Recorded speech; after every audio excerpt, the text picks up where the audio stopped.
عمران خان د رهایی نه پس چې پی ټی آی ولا کوم خو د جشن مطلب جشن نه مناولو اعلان وکړ چې جشن به نه مناو ځکه چې 47 کارکنان زموږ شهیدان شوي دي. السلام علیکم ملګرو. د پاکستان سپریم کورټ چې کوم دی د عمران خان گرفتاری غیر قانوني قرار کا عمران خان رها کوجی.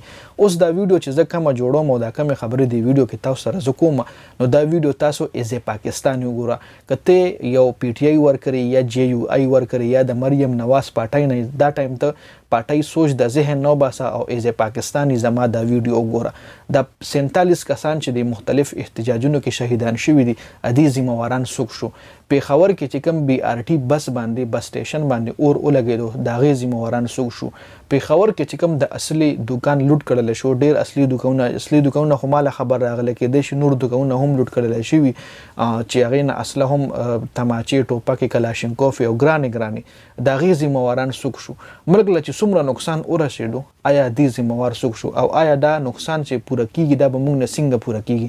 ملک به ګرانی راځي ملک کې چې څومره هم ټیکسز دي دا به نور هم سیوا کیږي پټرول به ګرانیږي لکه ریډیو پاکستان وسوځېدو جی ایچ کیو باندې حمله وشو مردان کې چې دا غي کوم هغه سنټرو په هغه باندې حمله وشو لکه نقصان خو د ملک شو کنه د دې نقصان ذمہ داران څوک شو. آیا آرمی به دا نقصان پوره کوي ځکه آرمی چې کوم دی عمران خان گرفتار کړو غیر قانوني گرفتاری غي کړي ونه آیا دا نقصان به زموږ د عوامو نوزي کنه د پاکستان حکومت یا د پاکستان چې کم بجټ یې هغه کې بدیل پیسې مختص کیږي. زه دا ایران ما چې څومره هم د پاکستان نقصان شو دي ذمہوار څوک دی لکه مطلب تاسو مال په کمنټ کې وایي چې څومره هم ملګری زما دا ویډیو ګوري از پاکستانی مال جواب راکړي از پی ټی آی سپورټر یا از مریم نواز سپورټر یا از مولانا فضل الرحمن سپورټر مال چې کم دی جواب مرا کوي مال جواب از پاکستانی راکړي چې دا څومره هم نقصان شو دي ذمہواران څوک شو. دا 47 الکان چې مړ شو د کې ډیر داسې لکانو چې به د کور واحد سربراهانو ډیر به داسې لکانو چې نه بواړه بچی پاتې شوي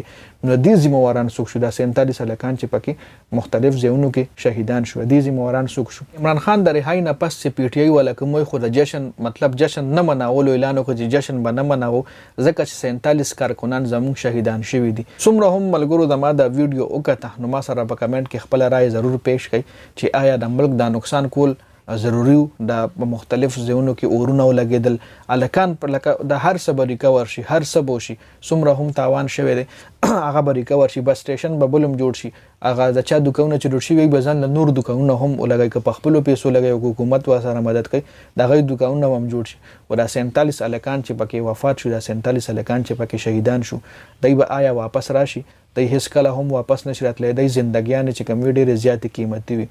نو افسوس په دې خبره چې اکثر او د کې به زیات تر دا 47 چې څومره هم دغه شوي دي کنه نو د کې به زیات پښتانه وفات شوي.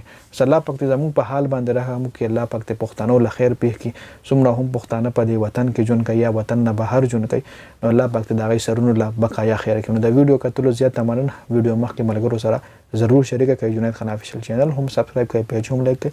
والسلام.